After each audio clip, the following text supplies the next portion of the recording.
اور ابلے ہوئے انڈے لا کر فریال کے سامنے رکھ دیے۔ ارسل نے کرکیوں سے فریال کی طرف دیکھا۔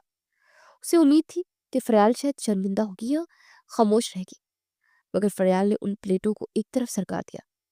اسے ملازم کو آواز دی اور بلند آواز میں کہا، یہ سب یہاں سے ہٹاؤ، میرے لیے دیسی گھی کے پراٹھے اور آملیٹ بنا کر لاؤ، اور ہاں، چائے میں چینی تیز ہونی چاہیے، مجھے یہ پھیکا کھانا بالکل پسند نہیں ہے۔ سارا حیرت سے منہ کھولے اپنی نئی بھابھی کو دیکھنے لگی۔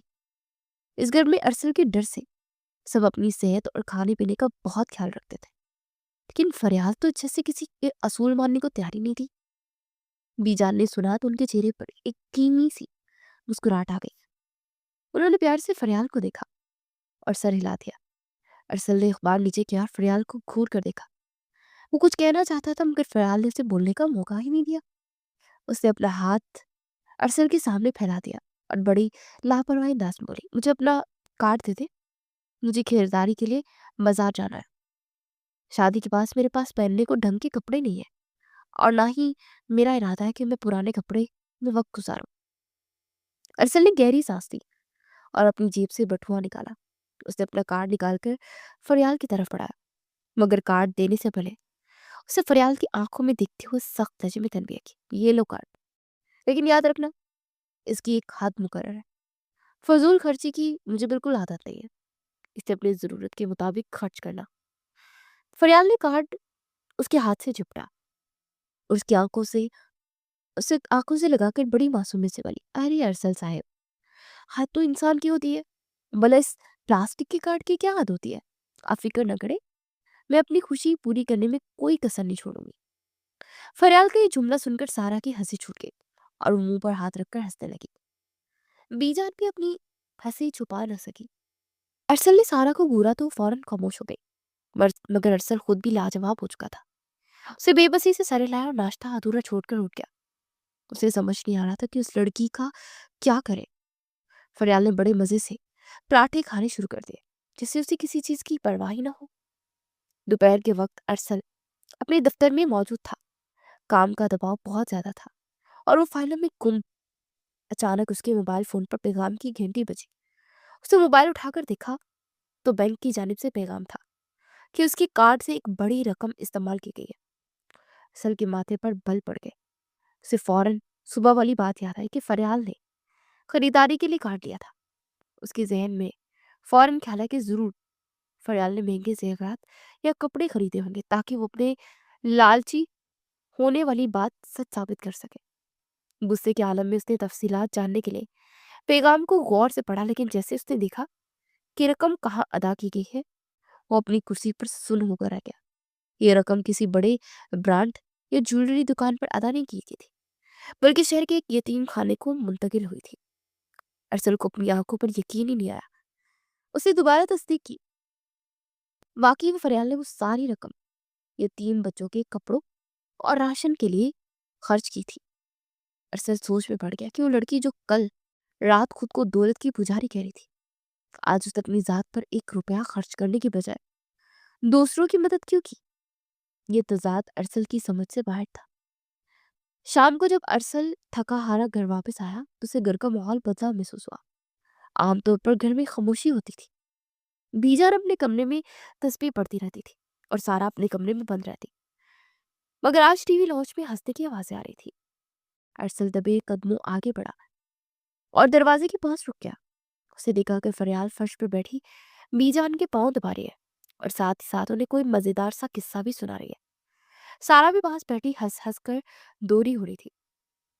گھر کا وہ اداس ماحول جو زویا کے جانے کے بعد چھا گیا تھا، فریال نے اسے اپنی باتوں اور کہکوں سے بدل دیا تھا۔ بی جان نے سامنے دیکھا تو ارسل دروازے پہ کھڑا تھا۔ اس نے مسکراتے ہوئے انہوں نے فریال کے سر پر ہاتھ رکھا اور ارسل کو مخاطب ہو کر کہا، ارسل بیٹا، یہ لڑکی تو اس گھر کے لیے رحمت ہے، دیکھو بھائی، اسے تو ایک دن میں میری ساری اداسی ختم کر دی، اللہ اسے خوش رکھے۔ ارسل خاموشی سے انہیں دیکھتا رہا۔ اس کے دل میں جو غصہ اور نفرت تھی وہ برف کی طرح پگھلنے لگی۔ وہ فریال جسے وہ ایک خود غرض لڑکی سمجھ رہا تھا، وہ در حقیقت اس گھر کو جوڑنے کی کوشش کر رہی تھی۔ فریال نے نظر اٹھا کر ارسل کو دیکھا، جو اس کی نظروں میں وہی شرارت تھی، مگر ارسل کی نظروں میں اب سوال کی بجائے ایک نرم گوشہ پیدا ہو چکا تھا۔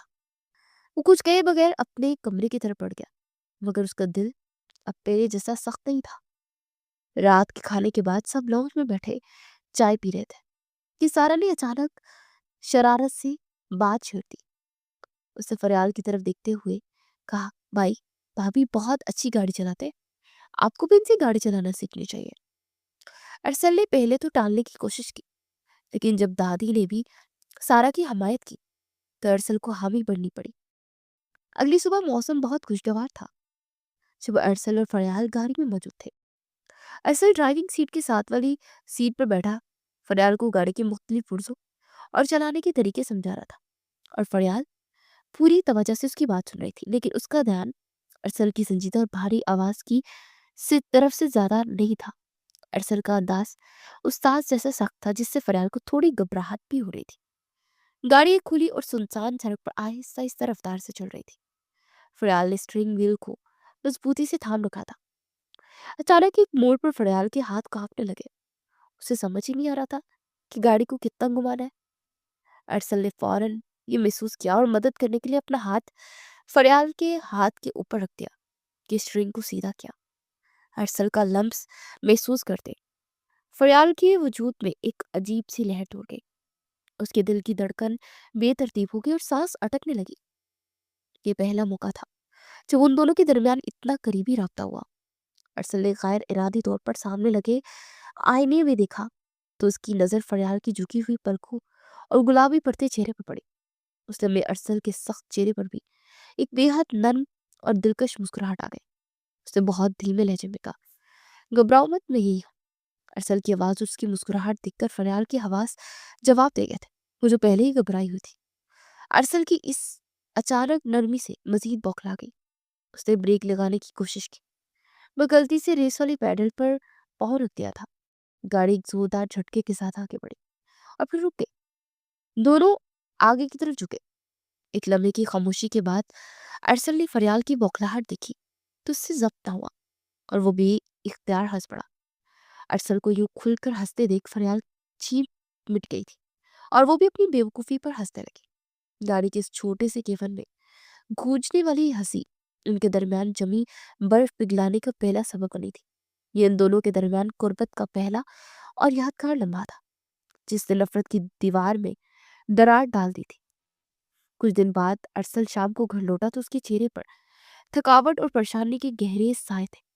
صوفے پر بیٹھ کر سر پکڑ کر گہری سوچ میں گم ہو گیا۔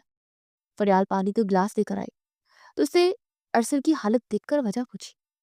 ارسل عام طور پر گھر میں دفتری مسائل بیان نہیں کرتا تھا، مگر آج اس کا دل بوجھل تھا۔ اس نے کہا، ایک غیر ملکی کلائنٹ کے ساتھ بہت بڑی ڈیل ہونے والی ہے، لیکن وہ کلائنٹ ہماری روایتی دفتری ماحول سے متاثر نہیں ہو رہا۔ وہ کچھ منفرد اور خالص ثقافتی چیز چاہتا ہے اور مجھے سمجھ نہیں آ رہا کہ اسے خوش کیسے کرے۔ ارسل کو لگا کہ فریال ان کاروباری باتوں کو سمجھ نہیں سکے گی، لیکن فریال نے بڑے اعتماد سے کہا، اب پریشان نہ ہو، اس مہمان کو گھر بلائے، باقی سب میں سنبھال لوں گی۔ اگلے دن فریال نے بی جان کی مدد دی اور گھر میں دیسی کھانوں کا ایک شاہانہ مینیو ترتیب دیا۔ اسے باورچی خانے میں کھانے کا کنٹرول سنبھال لیا۔ سرسوں کا ساگ، مکئی کی روٹی اور مٹی کی ہانڈیوں میں پکے ہوئے کھانے تیار کیے۔ سارا کے ساتھ بیٹھ کر اس نے گھر کو سادگی مگر نفاست سے سجایا۔ جب غیر ملکی مہمان گھر آیا تو گھر کا ماحول اور کھانے کی خوشبو دیکھ کر وہ دنگ رہ گیا۔ اسے وہ روایتی مہمان نوازی اور گھریلو اپنائیت بہت پسند آئی، جو اسے بڑے ہوٹلوں میں نہیں ملی تھی۔ کھانے کے دوران فریال نے بڑی سلیقہ بندی سے مہمانوں کی توازہ کی۔ اس کی سادگی اور انتظام نے مہمانوں کا دل جیت لیا اور اس نے وہیں بیٹھے بیٹھے ڈیل کے کاغذات پر دستخط کر دیے۔ مہمانوں کے جانے کے بعد ارسل نے پورے گھر والوں کے سامنے فریال کی طرف دیکھا۔ اس کی آنکھوں میں ستائش تھی۔ اسے دادی اور سارا کے سامنے کہا، آج کی یہ کامیابی صرف میری محنت نہیں بلکہ فریال کی بدولت ہے۔ اگر یہ آج گھر کا ماحول اتنا اچھا نہ بناتی تو شاید یہ ڈیل ہاتھ سے ہی نکل جاتی۔ ارسل کے منہ سے اپنی تعریف سن کر اور کامیابی کا کریڈٹ ملنے پر فریال کا سر فخر سے بلند ہو گیا۔ اسے پہلی بار احساس ہو کہ اس گھر اور ارسل کی زندگی میں کوئی اہمیت رکھتی ہے۔ کچھ دنوں بعد ارسل کا برتھ ڈے تھا، جس کے لیے گھر میں ایک تقریب رکھی گئی۔ سالگرہ کی تقریب عروج پر تھی۔ گھر میں مہمانوں کا ہجوم تھا اور ہر طرف چہل پہل تھی۔ اس ہنگامے کے درمیان فریال کے والدین رضیہ بیگم اور بشیر صاحب ایک کونے میں سمٹے ہوئے کھڑے تھے، اور وہ اس امیرانہ ماحول اور بڑے لوگوں کے درمیان خود کو بہت اجنبی اور غیر محسوس کر رہے تھے۔ ان کا لباس سادہ تھا اور چہروں پر گھبراہٹ آیا تھی۔ وہ بار بار ایک دوسرے کو دیکھ رہے تھے، جیسے یہاں آ کر انہوں نے بہت بڑی غلطی کر دی ہو۔ یاور، جو کافی دیر سے ان دونوں کو حقارت بھری نظروں سے دیکھ رہا تھا، موقع پا کر ان کے قریب پہنچ گیا تھا۔ اس کے ہاتھ میں مشروب کا گلاس تھا اور لہجے میں زہر بھرا ہوا تھا۔ اس نے بشیر صاحب کو مخاطب کرتے ہوئے اونچی آواز میں کہا، تاکہ آہستہ آہستہ لوگ بھی سن لیں، ارے آپ لوگ یہاں کیا کر رہے ہیں؟ یہ ارسل صاحب کی سالگرہ کی تقریب ہے۔ یہاں کوئی خیراتی مرکز تو نہیں ہے جہاں مفت کا کھانا بٹ رہا ہو؟ آپ لوگوں کو اپنی حیثیت دیکھ کر کسی محفل میں آنا چاہیے۔ یاور کے اس الفاظ نے بشیر صاحب اور رضیہ بیگم کے دل چھلنی کر دیے۔ ان آنکھوں میں نمی تیرنے لگی اور شرمندگی سے زمین میں کھڑ گئے۔ فریال جو کچھ فاصلے پر کھڑی مہمانوں سے بات کر رہی تھی، اس کی یاور کی آواز سن کر تڑپ اٹھی۔ اس سے پہلے اپنے بوڑھے والدین کی یہ تزلیل اس سے برداشت نہ ہوئی تھی۔ وہ تیزی سے آگے بڑھی اور اپنے والدین کے سامنے ڈھال بن کر کھڑی ہو گئی۔ فریال نے یاور کی آنکھوں میں آنکھیں ڈال کر سخت لہجے میں کہا، اپنی زبان کو لگام دے یاور صاحب۔ انسان کی عزت اس کے مہنگے کپڑوں یا بینک بیلنس سے نہیں ہوتی، بلکہ ان کی تربیت اور کردار سے ہوتی ہے۔ میرے والدین کے پاس شاید آپ جیسی دولت نہ ہو، لیکن ان کے پاس شرافت اور اخلاق کی وہ دولت ہے جو آپ جیسے لوگ کبھی نہیں خرید سکتے۔ محفل میں سناٹا چھا گیا، سب کی نظریں ان پر جم گئی۔ یاور نے مزید کچھ کہنا چاہا، لیکن اس سمے ارسل وہاں پہنچ گیا۔ اسے فریال کا غصہ اور یاور کی شرارت بات تھی۔ ارسل خاموشی سے آگے بڑھا اور اس نے وہ کیا جس کی کسی کو توقع ہی نہیں تھی۔ اس نے آگے بڑھ کر بشیر صاحب کو گلے لگا لیا اور نہایت ادب سے ان کا ماتھا چوما۔ پھر اسے فریال کا ہاتھ اپنے ہاتھ میں تھاما اور سب کے سامنے بلند آواز میں کہا، یاور، یہ لوگ میرے لیے صرف مہمان نہیں بلکہ میرے سر کا تاج ہے۔ مجھے اپنی بیوی، اپنے سسرال والوں پر فخر ہے۔ عزت دولت سے نہیں، تعلق سے ہوتی ہے، اور میرا ان سے دل کا تعلق ہے۔ آج کے بعد اگر کسی نے ان کی طرف میلی نگاہ سے بھی دیکھا تو میرا دشمن ہوگا۔ ارسل کا یہ انداز دیکھ کر یاور کا چہرہ فک ہو گیا، شرمندگی سے وہاں سے کھسکنے پر مجبور ہو گیا۔ فریال نے نم آنکھوں سے ارسل کو دیکھا۔ آج اسے ارسل کے روپ میں ایک سچا محافظ نظر آیا تھا۔ تقریب میں اپنی تزلیل کے بعد یاور غصے کی آگ میں جلتا وہاں سے نکلا۔ اسے اپنی گاڑی سڑک پر دوڑا دی۔ اس کا دماغ ارسل سے انتقام لینے کے منصوبے بنا رہا تھا۔ شہر سے کافی دور ویرانے میں ایک سنسان جگہ بنی ہوئی تھی، پرانی حویلی کے سامنے۔ اس نے گاڑی کو زوردار بریک لگا کر روکا تھا۔ یاور تیز قدموں سے اندر داخل ہوا۔ وہ ایک طریق کمرے کی طرف بڑھا جہاں حبس اور اندھیرا تھا۔ اسے دروازہ کھول کر غصے سے وہاں رکھی کرسی کو ٹھوکر ماری۔ کرسی کے کونے میں رسیوں سے بندھی زویا سہم کر سکڑ گئی۔ اس کے بال بکھرے ہوئے تھے اور آنکھوں میں خوف کے سائے تھے۔ وہ یاور کو دیکھنے کانپنے لگی۔ یاور نے زویا کے قریب جا کر جھکتے ہوئے اسے بالوں سے پکڑا اور چیختے ہوئے کہا، کیوں رو رہی ہو؟ تمہیں لگتا ہے تمہارے رونے سے مجھے ترس آئے گا؟ تمہیں پتا ہے باہر کیا ہو رہا ہے؟ ارسل نے تمہاری چھوٹی بہن فریال سے شادی کر لی ہے۔ زویا نے سنا تو حیرت سے اس کا منہ کھل گیا۔ اسے اپنی سماعت پر یقین نہیں آیا۔ یاور نے پاگلوں کی طرح ہنستے ہوئے کہا، ہاں، میں نے تمہیں اسی لیے اغوا تھا تاکہ ارسل کی شادی والے دن اس کی عزت خاک میں مل جائے، وہ ٹوٹ جائے، بکھر جائے۔ میں اسے برباد کرنا چاہتا تھا کیونکہ وہ سالوں سے میرا کاروباری حریف ہے۔ ہم ساتھ کام کرتے ہیں، مگر کامیابی کا صحرا ہمیشہ اس کے سر جاتا ہے۔ میں اس سے نفرت کرتا ہوں۔ یاور کا چہرہ نفرت سے بگڑ رہا تھا۔ وہ کمرے میں ٹہلنے لگا، پھر زویا کی طرف مڑ کر بولا، میرا منصوبہ تھا تم بھاگ جاؤ گے تو ارسل ذلیل ہوگا، لیکن وہ خوش قسمت انسان ہے، آج بھی خوش ہے۔ اسے فریال کو اپنا لیا، مگر میں ہار ماننے والوں میں سے نہیں۔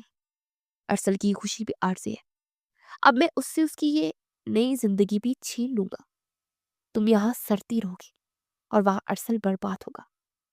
زویا بے بسی سے اسے دیکھتی رہی۔ وہ بول نہیں سکتی تھی، مگر اس کی آنکھوں سے آنسو مسلسل بہ رہے تھے۔ اسے اپنی بہن اور ارسل کی فکر کھائی جا رہی تھی کہ ظالم شخص اب کیا کرنے والا تھا۔ یاور نے اب آخری بار اسے گھورا اور دروازہ زور سے بند کرتا ہوا پھر نکل گیا۔ پیچھے زویا کی سسکیاں رہ گئی۔ فریال جب اپنے والدین کے گھر پہنچی تو وہاں کا ماحول انتہائی سوگوار تھا۔ رضیہ بیگم بیٹی کے غم میں نڈھال تھی اور ان کی آنکھیں رو رو کر سوجی ہوئی تھی۔ فریال نے آگے بڑھ کر ماں کو گلے لگایا اور انہیں دلاسا دینے لگی۔ وہ جانتی تھی کہ زویا کے اچانک غائب ہو جانے کا غم ان کے لیے کتنا گہرا ہے، خاص طور پر جب دنیا والے انہیں طرح طرح کی باتیں بنا رہے ہوں۔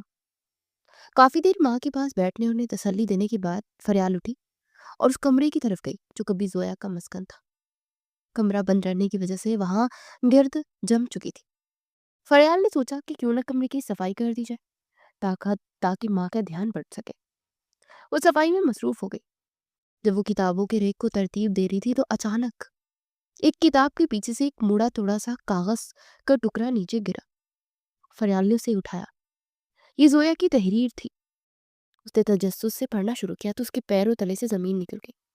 خط میں لکھا تھا، میں یہ گھر اپنی مرضی سے نہیں چھوڑ رہی، میری جان کو خطرہ ہے، مجھے دھمکیاں دی جا رہی ہیں، اگر میں نے ان کی بات نہ مانی تو وہ میرے گھر والوں کو نقصان پہنچائیں گے، میں مجبوری میں یہ قدم اٹھا رہی ہوں، مجھے معاف کر دینا۔ فریال کے ہاتھ کانپ گئے۔ اس کا شک یقین میں بدل گیا کہ زویا اپنی مرضی سے نہیں بھاگی بلکہ کوئی گہری سازش ہے۔ وہ سمجھ گئی کہ اس کی بہن بے قصور ہے۔ اس کے ذہن میں فوراً گیاور کا خیال آیا، کیونکہ سالگرہ والی رات اس نے جو باتیں کی تھی اور جس طرح وہ ارسل سے جلتا تھا، یہ سب فریال کو یاد آنے لگا۔ اس نے سوچا کہ ابھی ارسل کو بتانے کا فائدہ نہیں ہے کیونکہ اس کے پاس کوئی ٹھوس ثبوت نہیں ہے۔ اگر بغیر ثبوت کے بات کی تو شاید ارسل یقین نہ کرے۔ اسی لیے اس نے فیصلہ کیا کہ وہ خود ہی اس بات کی تہ تک پہنچے گی اور ثبوت کے ساتھ ہی ارسل کے سامنے جائے گی۔ فریال نے اپنے شک کی بنیاد پر یاور پر نظر رکھنا شروع کر دی۔ اسے معلوم ہوا کہ شاور شہر کے مضافات میں اپنے نجی دفتر میں موجود ہے اور فریال نے اپنی پہچان چھپانے کے لیے حلیہ تبدیل کیا۔ اس نے سر پر چادر اوڑھی اور چہرہ چھپا کر وہاں پہنچ گئی۔ وہ نہایت احتیاط سے نظریں بچاتی ہوئی یاور کے دفتر کے پچھلے حصے تک پہنچنے میں کامیاب ہو گئی۔ وہاں ایک کمرے سے آوازیں آ رہی تھی۔ فریال دیوار کے ساتھ لگ کر کھڑی ہو گئی اور کھڑکی کی دراڑ سے اندر جھانکا۔ اندر یاور اپنے کچھ آدمیوں کے ساتھ موجود تھا اور وہ غصے میں بات کر رہا تھا۔ فریال نے اپنا فون نکالا اور ریکارڈنگ شروع کر دی۔ یاور کہہ رہا تھا ارسل کو ابھی تک خبر نہیں کہ زویا میرے قبضے میں ہے۔ وہ سمجھ رہا ہے کہ زویا بھاگ گئی ہے۔ میں نے زویا کو اغوا کر کے ارسل کی عزت تو خاک میں ملا دی، لیکن ابھی میرا انتقام پورا نہیں ہوا۔ جب تک ارسل میرے پاؤں میں نہیں گرتا میں زویا کو نہیں چھوڑوں گا۔ فریال کا دل زور زور سے دھڑک رہا تھا۔ اسے زویا کے اغوا کا اعتراف اور ثبوت مل چکا تھا۔ اس کے پاس اب وہ ریکارڈنگ تھی جو ارسل کی آنکھیں کھولنے اور زویا کو بے گناہ ثابت کرنے کے لیے کافی تھی۔ وہ دبے پاؤں وہاں سے نکلنے لگی تاکہ کسی طرح یہ ثبوت ارسل تک پہنچا دے، لیکن بدقسمتی سے مڑتے اس کا پاؤں ایک لکڑی کے تختے پر پڑا جس سے زوردار آواز پیدا ہوئی۔ یاور فوراً چوکنا ہو گیا۔ اسے پلٹ کر کھڑکی کی طرف دیکھا۔ اسے باہر کوئی سایہ حرکت کرتا دکھائی دیا۔ وہ چیخا، کون ہے وہاں؟ پکڑو اسے، یہ کوئی جاسوس ہے۔ یاور کے گھونٹے فوراً باہر کی طرف لگ گئے۔ فریال سمجھ گئی کہ اس کی جان کو خطرہ ہے۔ وہ پوری طاقت سے وہاں سے بھاگی۔ اس کے پیچھے بھاری قدموں کی آواز آ رہی تھی اور چیخ چیخ کر وہ اپنے آدمیوں کو اسے زندہ پکڑنے کا حکم دے رہا تھا۔ فریال کے پاس اب بھاگنے کے سوا کوئی راستہ نہیں تھا۔ وہ جانتی تھی کہ اگر وہ پکڑی گئی تو زویا کے ساتھ ساتھ اس کی زندگی بھی ختم ہو جائے گی اور سچ کبھی سامنے نہیں آ سکے گا۔ فریال کے پیروں میں جیسے جان ہی ختم ہو گئی تھی، مگر زندگی بچانے کی خواہش اسے رکنے نہیں دے رہی تھی۔ وہ دیوانہ وار بھاگ رہی تھی۔ اس کے سینے میں سانس کی نالی جیسے سکڑ گئی تھی اور ہر سانس کے ساتھ ایک تیز درد اس کے پہلو میں اٹھ رہا تھا۔ اس کے کانوں میں صرف اپنے ہی بے ترتیب دھڑکنوں اور پیچھے آتے بھاری قدموں کی خوفناک آوازیں گونج رہی تھی۔ یاور کے بھیجے ہوئے آدمی کسی خونخوار شکاری کی طرح اس کا پیچھا کر رہے تھے۔ بارش اس قدر تیز تھی کہ ہاتھ سجا ہی نہیں دے رہا تھا۔ یہ بارش کسی رحمت کی بجائے اس وقت فریال کے لیے ایک بڑی رکاوٹ بنی ہوئی تھی۔ کچی زمین پر کیچڑ پھیل چکا تھا جس کی وجہ سے اس کا توازن بار بار بگڑ رہا تھا۔ کئی بار اس کا پاؤں پھسلا اور وہ گرتے گرتے بچی۔ اس کے کپڑے کیچڑ اور پانی سے لت پت ہو چکے تھے۔